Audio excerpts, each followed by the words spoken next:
In 1929, when we were vacationing in Oppenheim, the SA had a parade late at night with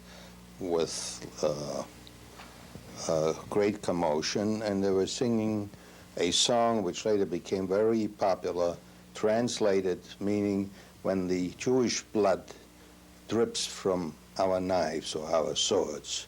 That was the first time that I remember that there was a difference. Some people talk about Holocaust survivors. Well, Walter and I were fortunate enough to leave Germany in 1938 before World War II. So technically we're not Holocaust survivors. But in a larger sense, we are Holocaust survivors. We would have been in it and probably have been consumed by it.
During vacation, it is natural that one looks to have a relaxed time, and in Oppenheim, this was in 1936, which was already pretty deep into Hitler's time. We had our uncles and aunts were there, and the kids had a pretty good time, and we went playing in the marketplace. We took rides they had these wagons with horses, and they were going out into the fields, and we jumped on and off, and I did notice something a little bit strange, but people mulling about, but nobody really said, "You Jew, don't partake." And we went home that night, or in the afternoon, and that night the SA came and demanded that my father publicly punish me in the marketplace because I said, and this is very interesting, Heil Moscow, which means that I was a communist. Did you say that? No, I didn't even quite know what it meant. And he was supposed to punish me, and everything would be forgotten. Do you mean beat you in the street? Beat me publicly, yes. And my father finally convinced them that that wasn't really the way to do that, but that he would really beat me up badly, but he would do it in the privacy of my grandparents' home, and they bought it because my father was a very convincing fellow. And they went away, and he told me how to scream and when to scream, and made sure that the window was open enough so that they would hear it. And that was the end of that. I never said it. He knew I never said it. And everybody was satisfied after that. But that was a true indication of how untenable that situation really was in Germany. The memory I have is in my first year of school.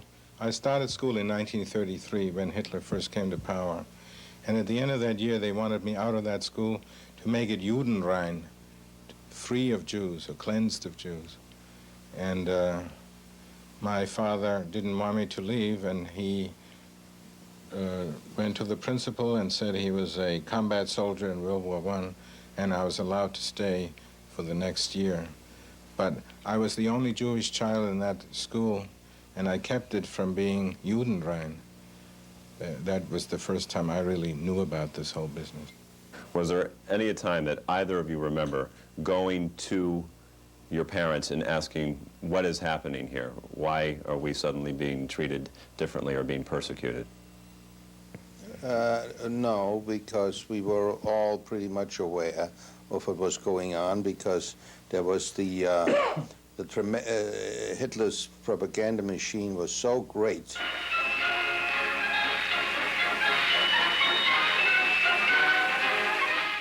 That had we not been Jewish, we would have jumped on that bandwagon with the rest of them, and it was just too bad we were Jewish. I remember in 1935, I think it was 35, before, I was kicked out of the German school the second year, so I think it was the spring of 35. They had an assembly in school, and they said, we have marched into the Rhineland. The Rhineland was an area which was disputed between Germany and France, and by the Versailles Treaty of World War I, it was ceded to France. It was German territory historically. And they marched into it, and the word in school was you would be free the rest of the day, go home and tell your parents to display the flag. There were two flags at that time, black, white, red, and the swastika. So I went home very enthusiastically to my mother and said, Mama, display the flag. I'm home from school, and we are celebrating. So, and I wanted her to do it. I didn't fully understand. And my mother explained the Nuremberg laws to me, which had just been promulgated, and which were that Jews were denied German citizenship, and then Jews could not display the German flag. They could display only the Jewish flag, the Magen David, which if they did, they'd be immediately murdered or assassinated. So it was brought home to me by my mother how different we were, that we could not display the flag, we could not be happy, and then we better be low-key about everything. There were stories that I've heard over the years that you were either defiant or that you were not trying to be treated any differently because you were Jewish. Which ones come to mind when I say that? The first incident that I remember was in 1930, end of 33 or 34. There was a public swimming hall in the town, which was very good because it had an Olympic-sized pool and it had all the facilities. And I went swimming there at least twice a week, alone, on my own. And one fine day, Julius Streicher, who was then the Gauleiter, which means roughly the governor of the province of Franconia, came through there with a whip and announced that all the Jew boys he would whip. Ein Volk, das nicht auf die Reinheit seiner Rasse hält, geht zugrunde. And the way he would determine who was Jewish or not was the boys who were circumcised were Jewish, and he would whip them. And somehow and this incident really took place, and somehow I got wind of it. Somebody must have tipped me off that I don't remember, and I ran out of the pool and got dressed and got out before I ever saw Mr. Streicher. And that was the first, it was the first incident of defiance, in the sense that at the swim hall. There was a big sign up front, Jews and dogs are not allowed in this hall. But I went in anyway. Did you continue to go? After that, I think so. Not with such regularity, but I think I still went. My parents really didn't know about it. Now, you had encountered harassment from other children. Yeah. Well, I played with the children around the block. There was a little meadow near where we lived, and they would call me Judenstinker, you know, stinking Jew, but I swallowed that and still played. You know, other kids were still nice. You know, it's always a few.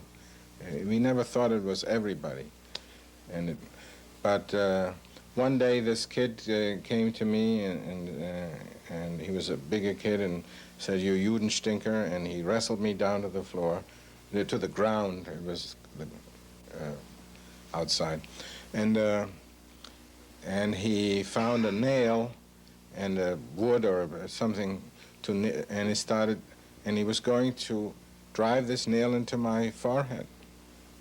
You know, I screamed for my life. This looked bad. And a woman across the street heard this story and said, "Lausbuben," you know, bad boys. And she came over to rescue me. And did you feel alienated before that, or perhaps even more so afterwards? It's a gradual thing, but I was still trying to play. You know, who else was I going to play with? So, but after that, I came home and I couldn't breathe. You know, I was trying to tell the story. I realized that my life was actually in danger, and my parents realized that I didn't play anymore in the street. And this was in '37, so this was, I think, a whole year before we left. Did you lose a lot in your childhood from these events? Well, I feel we really didn't have a childhood as such. Whatever activities we had were, well, we had school, and then we had, starting in 1935 or so, there were Jewish youth groups of one sort or another, and that was our social life. But there was really no great joy in all that. We did go on hikes, and we did see movies, and there were a lot of sports events. Your peer group, when you think about what my father did not have, how supportive were those other Jewish friends you still have to this day? Well, we didn't concern ourselves with being supportive with one another. We were just together in school, out of school, at birthday parties such as they were. I remember I was invited to lunch at my good friend Frank Harris's house when we had an activity in the afternoon after school, that sort of stuff. But we did not concern ourselves whether we were supportive or not. You actually saw Adolf Hitler, correct? Yeah, but... Well, what was tell the incident? Well, we were in synagogue, and I was going with this other boy whose name I don't remember. And we would often walk home from synagogue, which was a walk of an hour or so. This is, you know, we would go by streetcar or walk on nice days. And so as we were coming out of the old city, Nuremberg is an old walled city. Inside of the walls is the old city, and outside of where we lived and most people lived. And as we were coming out to what was called the Ring, which was really the wall, there were some of the hotels, and this hotel, the Deutsche Hof, is where this event was going, and he was at one of these hotel balconies. And in front of this hotel, there was this huge crowd. People were yelling hoarsely, you know, with a hoarse voice, Sieg Heil, and we want to see our Führer.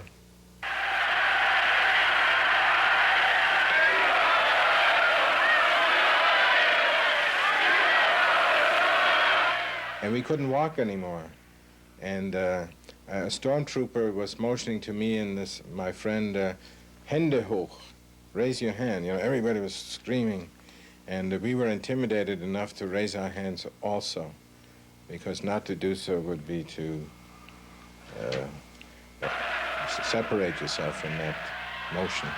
And so we did, and then the balcony opened, and there he came out, and he was in his brown shirt and held his one hand on his belt and went like this, and sort of this way and then that way. He didn't say a word. He acknowledged the people. He acknowledged the people. This whole thing took a minute, and then the door closed, the window door closed, and he receded behind the hotel. That was that. Financially, Willie was rather well off. When did his assets become unusable? Willie was not as well off as you may think. We were comfortable, but we were on the lower end of the upper middle class. And we lived in a workers' quarter of Nuremberg. At what point, though, could he not use his money extensively outside of the country? Starting, I would say, by the end of 1933, he had to smuggle whatever money we did bring over out of the country, which he did. How much did he actually smuggle, do you know? He smuggled roughly $5,000 to $6,000, which at that time was quite a bit of money. And I imagine that would have taken a great deal of skill to do so.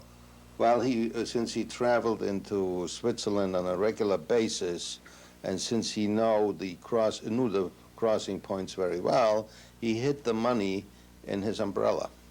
He was known to carry an umbrella. And most of the time it didn't rain, so he was lucky.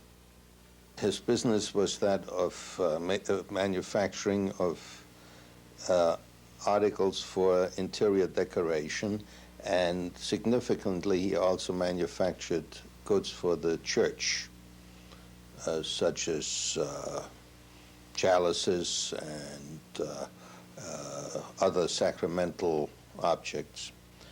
And the reason I say significantly, because in a way I am doing some of that today. He was in Switzerland when Hitler came to power, and he saw a wire photo in a Zurich newspaper showing the Jews of Nuremberg being herded into a parade ground about 10 minutes from where we lived, and they were forced to eat grass. And we knew nothing about that. A few Jews were perhaps arrested, but we found out a few days later, and there was no great commotion. But he knew about it, and he called my mother to pack up, leave everything, and just get out. And my mother considered this completely irrational and totally uncalled for, and obviously we stayed.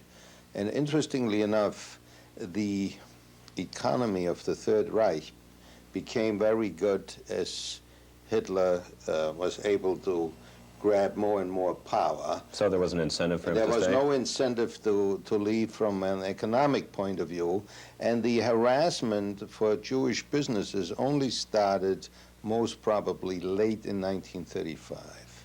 And before that, things were very good. My father did a lot of foreign business, which was very important to Germany because they needed foreign exchange. So for every mark that was sold in German goods, they got a stipend from the government. So they really did very well. Dad, what is your understanding of which of your parents were more resistant to leaving Germany, and why? Well, I'm hearing some news from Walter that I didn't know about this, what happened in 1933. It had been my impression that my mother saw things more clearly about leaving, and that my father was doing reasonably well in business and was more reluctant to leave. What's your recollection of what your father was like, especially with you? You always describe him as being rather distant. Yeah. Well, I was 19 years old when he died, and my memory of him is that he was gone a lot, probably more than he was really gone. But he went on trips to Switzerland, to France, to Holland, here and there, inside Germany also, by the way. So he was a charming man, and I think he loved me. But he gave the entire upbringing to he relegated that to my mother. And I don't remember too many one-on-one conversations with him. So my memory of him, and this is one of the things that's bothered me, is dim. It's not that clear. I mean, I have no bad memories, but he doesn't come through loud and clear to me. Uncle Walter, to what extent was your relationship with Willie different because you were the older son? Well, I was 3 years older, and therefore I was considered a little bit more advanced than Henry. And it is true that my father did not get involved in the day-to-day occurrences in the household, but that was not unusual for a Middle European family, because essentially the upbringing of the children was strictly the mother's function. He didn't care particularly what was for dinner or what was not for dinner. That was not his interest. I might also point out that my father's intellect was somewhat above my mother's, even though my mother was pretty well educated for a girl in her time. She did go to a secondary school. And what was it about your father that, can you give us an example of what would be an example of his intelligence, so that it showed that he was rather bright? Rather than saying perhaps his intelligence, I say his awareness. I take you into this country. He and Henry Kissinger would argue about Wendell Willkie's One World when I decided to go to bed. They would argue late into the night, which showed his tremendous awareness of the world scene. And of course, that was also the case in Germany. People would come to him, especially our neighbors there and some of our friends, and ask him for advice on all kinds of subjects.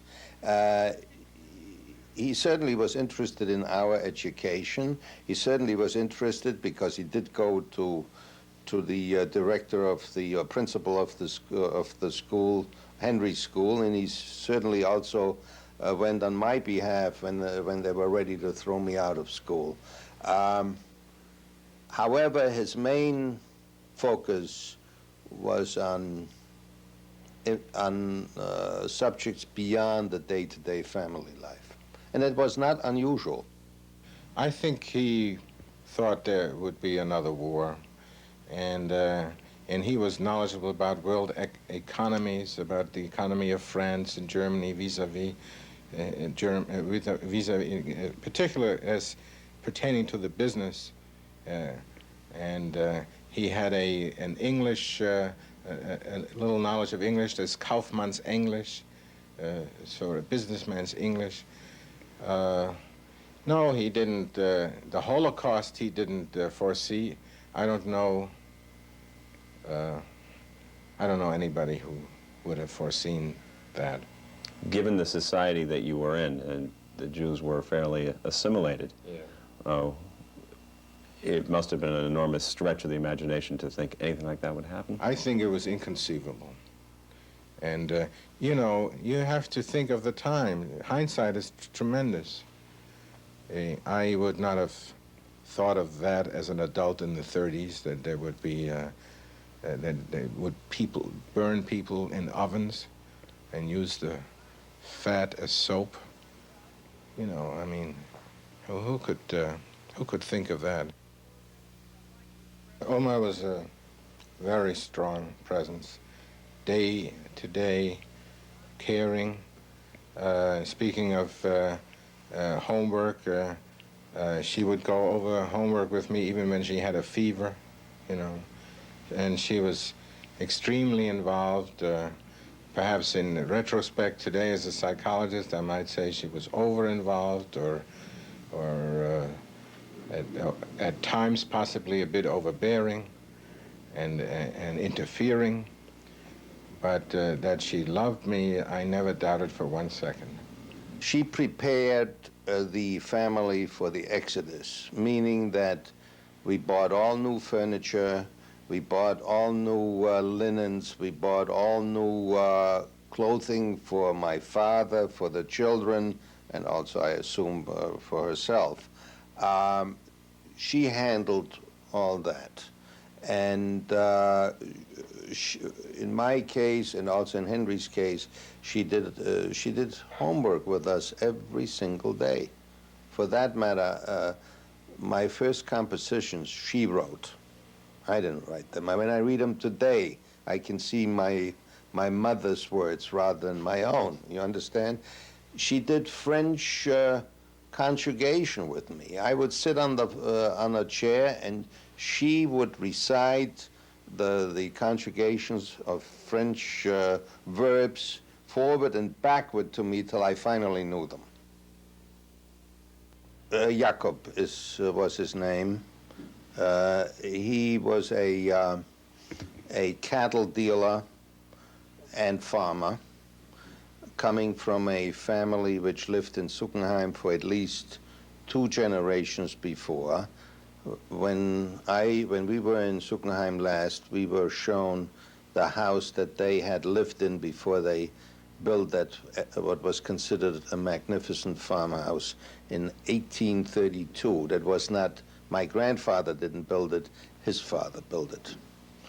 And he was not an intellectual, but he was a hard worker and a good family man.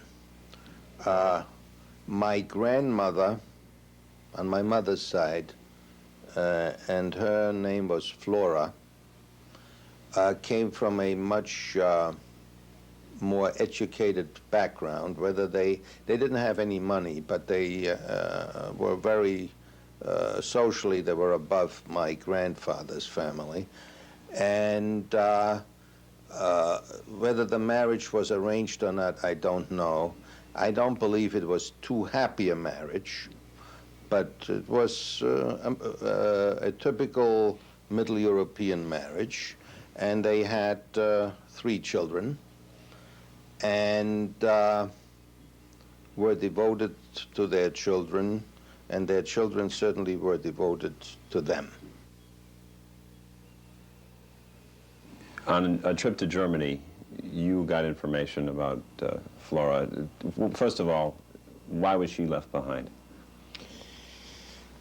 She was left behind because she had an illness which today would either be called involutional melancholia or possibly bipolar disorder. She had an illness in which her emotions would be out of control. She would be excited.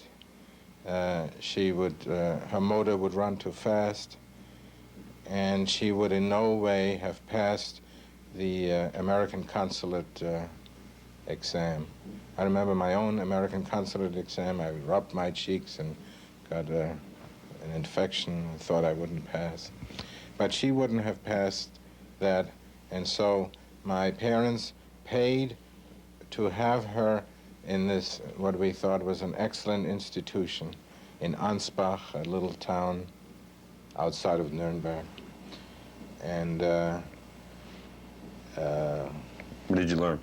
what we learned in 1981 when we visited Suppenheim, which was their home, and we went to the neighbor, people by the name of Sill, and we talked to them, and it came up, but you know what happened to your grandmother? And I said, no, I don't know what happened to my grandmother. Well, she was given an injection. And I said, what do you mean by injection? And then they explained that it was the euthanasia program, mercy killing. She was given an injection to die. And then we wrote to that institution. I think my brother wrote the letter. I came home with that news. And They sent, you know, the Germans are full of records, and they sent a 5-page document, which we still have, and it stated her state of mind at various times, and that she died of heart failure. But you believe she was killed? Well, she was given an injection, and that causes heart failure, so that's technically correct. When did the family or your parents realize that it was time to leave Germany? When did they realize they had to do something? It most probably started in sometime in 1935, and preparations were made in the sense that they wrote to our relatives in the United States. We considered leaving Germany for Argentina. I was tutored by in Spanish by a Castilian nobleman who took on Jewish children for private lessons. And I might point out that I spoke Spanish reasonably well before I ever studied English. This whole thing indicates that the actual mental preparedness was much earlier than most of us ever thought. That's right. That's right. That's when we became very aware that it best be that we get out. There was no great pressure, time pressure. In other words, we didn't. Our parents did not discuss we got to get out by the end of 35 or we got to get out in 36. But that's when they started. They were exploring. Right. Now, there were two great problems in getting out. The economic situation in the United States was just post-Depression, and it was very bad. The unemployment was very high. Our relatives, while being comfortable, were not in any way well off. And they found it difficult to face an obligation which was greatly magnified by the U.S. government in the sense that the obligation of support was not as it is today with government agencies. It was with those people who vouched for the people whom they would bring over. And per person, there was an amount of $5,000 which had to be deposited. I don't think children had to make deposits, but it was difficult for them to face this, and it took them some time to actually do it. I mean, there was no feeling that they didn't want us. That was not at all the issue. The issue was they were very concerned because of the commitment that they had to make. It's an enormous financial burden. Yes. And as a matter of fact, there was a question at one point whether we could afford to pay our fare. That was another concern that they had. And of course, we were able to pay for our fare. I agree that they did want us out and wanted to help us, but my recollection, correct me if I'm wrong, is that one affidavit came from my father, and the idea was he would go and then bring the rest of the family over, and there was the possibility of a children's transport. There were some other options, and that my mother said, "I have two hands, I will work, we will not be a burden to you," and pleaded for affidavits for the whole family. And then the affidavits for the whole family did come. It took her letter to do that. I think so. That's how I remember it. What was happening at the time when you were preparing to actually leave? In preparation for this session, I did some reviewing of material that we have in our attic here, and the police of Nuremberg confiscated our passports, most probably 4 to 5 days before our departure, with no apparent reason. And there was that fear that we would not get our passports to leave. That was most probably the most damaging part of our departure pattern. We sent all of our belongings, which we were still allowed to do, even though we had to pay a tremendous exit duty or exit tax. Everything, including my father's complete sample line of whatever he did, we were able to pack into what was then known as a lift, which was nothing other than an overseas crate, which was loaded in front of our house in Nuremberg, was trucked to Hamburg and put aboard ship. Not on the same ship that we came over on, but it obviously made the trip across the ocean, because everything that we had in that lift we received here when we moved into our apartment in Washington Heights. After our furniture was carted away, we then moved in with our uncle and aunt Bernhard and Johanna, who left several weeks after we did, and we spent a few days with them, and the situation was rather tense.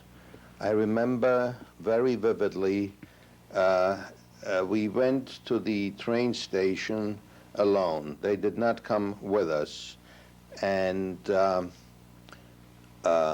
that time there was a brunnen, which now is located no longer in front of the station, but in a park, a fountain. And as we looked at that fountain, I saw my father cry for the first time. He only shed a few tears. My mother just held his hands, and she held our hands, and we crossed the street, and we went on the train, and we went to Hamburg. The train trip to Hamburg I enjoyed. You know, I love train trips. And then we went to a hotel, and Hamburg itself is a big city. I'd never been there. It's one of Germany's largest cities. Nuremberg is sort of a provincial city, so Berlin and Hamburg, Munich are the more world-class type cities. There was a lake inside the city, I remember. But I remember we got on the boat, and it was late afternoon or evening, and the boat didn't leave till late in the evening, and I stayed up. And then they took the ropes away, and the boat was gliding away just very slowly. Like a person can walk faster than the boat was moving. Moved at an extremely slow speed, silently, and I was saying to myself, I am now leaving Germany. And I was aware of that. That was the point of departure. The next morning we were on the North Sea, and we landed in France later that day. Were these emotionally difficult moments for you, or were you relieved? Exciting. I was excited to leave. What about your parents during the trip? Do you remember what they were like at the time? Yes.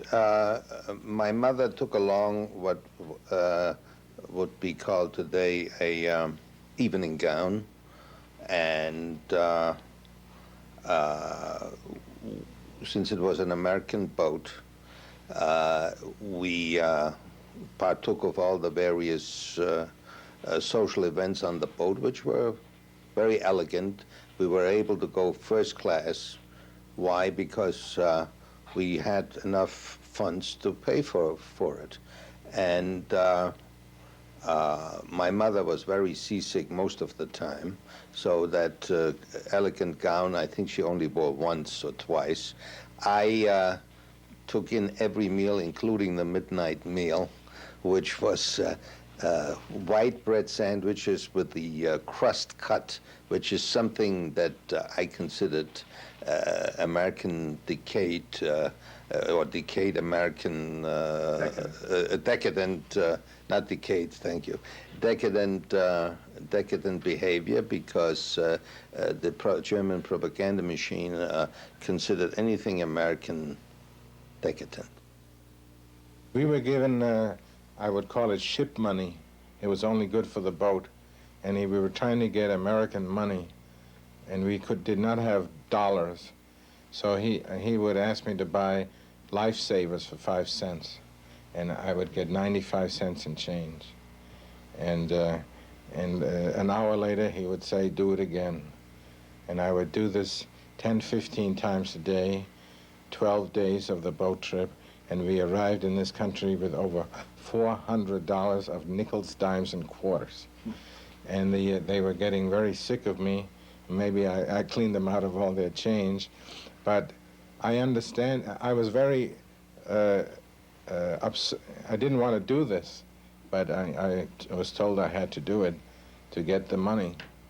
And this was our money. Now, when you were telling me before, what was your recollection of coming into the United States in terms of immigration, in terms of what you saw? Well, coming into the United States, the morning, it was a beautiful morning, and we got up early. You could see the Statue of Liberty quite an hour or before we got into the harbor. My memory is that the American, there was no Ellis Island for us. The American Immigration Service came on board, in a little boat drove up, and they came on board, and they processed us fairly routinely. And by the time we docked, then as you get closer to New York Harbor, the little tugboats would take you in. So the last mile or two takes long. So from the time we could see the Statue of Liberty, which was early in the morning, until the time we docked, which in my memory was maybe 10, 11 o'clock in the morning, there were quite a few hours, and we were processed. And then we got off the boat, and the Braunschweigers were waiting for us, and they took us on the West Side Highway. And, well, even before that, when you come into New York, there are the skyscrapers. I had never seen a city like New York. I'd seen Berlin and Hamburg, and Nuremberg is maybe the size of Providence, or a little bigger. So it was up to Washington Heights? New York was fantastic. And then we went up to Washington Heights, which is part of New York. And that same day, there was a meal at the Braunschweigers, and we were well received. I think my father had a very hard time to adjust. He had great trouble speaking English, even though he had very little trouble writing English. He, when I was in the Army, he always wrote to me in English, never in German, but whenever we spoke, we always spoke in German. He and my mother, they went to night school to learn English and English conversation, which all the German refugees really did. The real problem was that he could not find a job that came even close to his abilities. When he got to the United States? Pardon me? In the United States. In the United States, yes. And he wound up as a dishwasher for Longsham's restaurants, which was about as menial a job as you could get, and which was physically much too hard for him. Emotionally, it was a disaster. But he did this from 1938 till 1943, at which point he finally was able to get a job with a chemical company, and eventually he became the operations manager of that company. But it was very difficult. Do you interpret his death as partly his inability to make the transition? His death it started with his having typhoid fever during World War I, and he never really recovered completely from his ill health, which was caused by World War I. And then the fact that he had to work physically so hard and that emotionally he was really put through the ringer. I feel that he is one of Hitler's victims as far as dying so prematurely is concerned. But your mother was more resilient? My mother was and you knew her, my mother was a much stronger person than my father. And while she obviously was affected, but it really rolled off her pretty well. 50 years now, this is the reason we're doing this, and and when you look back, and I imagine you've done probably more reflecting now because of the anniversary, what are the indelible impressions made upon you about the land you came from and the land you came to? The land I came from, or we came from, whether we like it or not, is the land we were born in.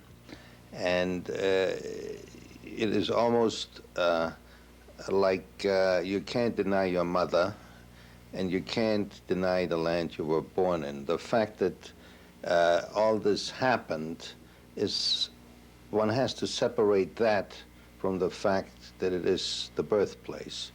When we returned to Nuremberg for the first time, which was in 1968, it was a very traumatic experience for me. I walked the streets of Nuremberg for hours that night just to reflect.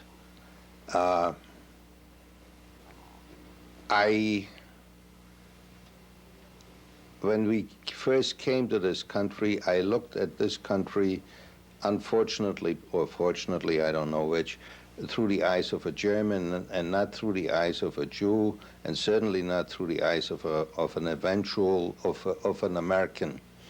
And it took, I think, my service in the Army to make me change my view of this country and make me aware of the fact what it really is all about. And by now, I certainly I like to think that I think like an American. However, my tastes and my cultural outlook, I would say, is still Middle European. I hope I answered your question. You did. Dad, you also returned. In that context, what are the indelible impressions of where you came from and where you are? Well, the return was very emotional. When I went to Kreuzerstraße 58, I cried.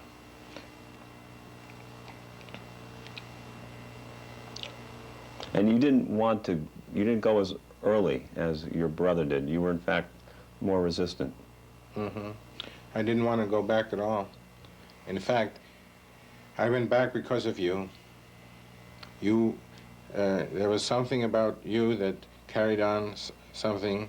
You went to Bamberg University as a part of Brown, and we went to visit you, and you needed that emphasis. Yeah.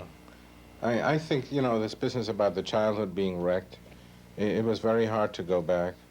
But of course, as Walter says, this is our background. We speak with an accent, and we have European outlook. I like to think my outlook is sort of an international one on the world, global scene, and is related to my European background.